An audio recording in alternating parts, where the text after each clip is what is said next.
Alright guys, today I'm going to show you how to start a dirt bike. What's up guys, your boy Brap Genius. Today I'm going to show you guys how to start a dirt bike.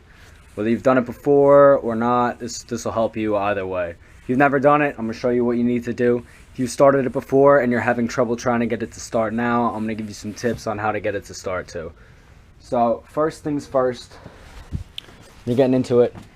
You know, I made a lot of mistakes that I didn't know I was making when I was starting it, because there were a lot of times where I couldn't get it to start initially, you know, like, because I'd have to take it in my truck normally to go wherever I'm going to ride.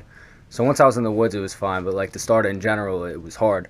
So eventually I learned a couple tips from one of my mechanics that I go to for this bike on how to get it to start, and it pretty much works every time. So hopefully it works now. I don't jinx myself, but let me get into that. So first things first is obviously you're going to want your gas to be on. So that's down there. Turn it up, that's on. The other big thing, always use the choke to start it for the first time. Once it's started once and it's warmed up, you don't need to use the choke anymore for the rest of the ride. But so you just right there, you just pull that up like I just did. So then after that, all you need to do is you got the Kickstarter down here on the right side. Pull it out like this. That's it, that's all it is. But the biggest thing, when the choke is on and you're starting the bike, do not give it any throttle when you're kicking. That's what I was doing, and that doesn't work for whatever reason. At least with this bike, I was told to do the same thing with the other ones, because I told the mechanic what I was doing. He's like, no, don't give it any throttle when the choke is on. And so I was like, okay, that's weird, but whatever, and it's been working. So I got home and I did it just from just like, you know, memory. I was doing it, I'm like, damn it, it's not starting. I'm like, wait a minute, I'm not supposed to touch the throttle when the choke's on. And so I didn't touch it and it started right up. So we'll see if it does that now, but I'll just show you guys real quick. So the other thing is you want to give it a bunch of fast kicks. If you have a bigger bike like a 250, it's a 125, so the compression isn't that hard to kick. But if you have like a 250 or something, just give it like as much power as you can. Just put down the weight on it. You'll feel it once, like where you're going to feel the pressure coming back. A lot of people do like one or two slow ones just to get a little gas in there. Then after that, you just do a bunch of fast kicks. Let me do that for you real quick.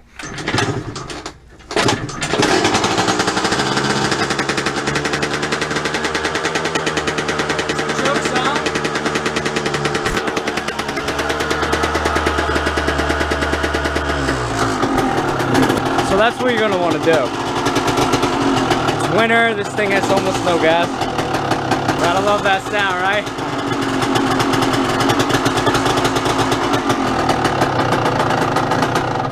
Alright, so what I did was once I got it on, once I finally got it to kick, like I said, another problem too, if it's not starting, check your gas level. If you're low, a lot of the times the older bikes, they don't like to start if they don't have a lot of gas in them. So that's that. So like I said, once it's started like that, just turn off the choke and let it idle for a little bit. You don't want to, it's bad for the bike just to start it up and just go. You don't want to rev the piss out of it either. If you want to get a little bit of a rev, just make sure it doesn't die, that's fine. But you don't want to go crazy. So once you get that started and now like you've been riding for a couple minutes, you shouldn't need the choke anymore. You should be able just to leave it off. Just have the choke off. Like I said, you just push it down and then it should start up. So this bike just wants to be ridden so bad. I feel so bad. But yeah, so that's how to start a dirt bike. If you're having any trouble starting it, hopefully I give you some pointers that, you know, help you out. I apologize for not posting a video last Friday. Right now I'm at 2 jobs. I'm transferring from one to another. So I've literally been out there at school or work like 7 days a week, 6-7 days a week. So I just have not had the time to do a video. But we're gonna be back on the same schedule again. I'll post every Friday again. Because I'm leaving the other job now, so I should have more time to make videos, and I might have a surprise for you guys this spring with in terms of bikes. So we'll see what happens. But anyway, thanks for watching, guys. Hopefully this video helped you guys out. Thank you for watching. Hit that like button. As always, have a great day. Peace.